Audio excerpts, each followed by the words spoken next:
So you've got your Speckle connector set up and you've loaded your model data into Power BI, and now you want to visualize it in 3D. But where exactly is the 3D visual located? Let me walk you through the process starting from Power BI. Inside Power BI, go to the Visualizations pane and select Get More Visuals, import a visual from a file. And from this dialog, here is where we're going to browse.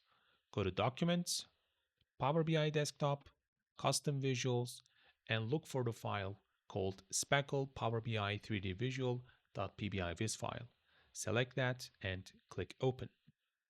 Import was successful, and now Speckle's 3D visual is available under Visualizations pane. And that's it. It's ready to use. A quick reminder, once you add it to your report, make sure you drag and drop the version object ID column into the version object ID field, object IDs column into the object IDs field, and you can drag and drop any column into the tooltip and color by fields. Let me quickly add tooltip for category. So once we select an element, we can see their categories, and I'll also color them by their levels.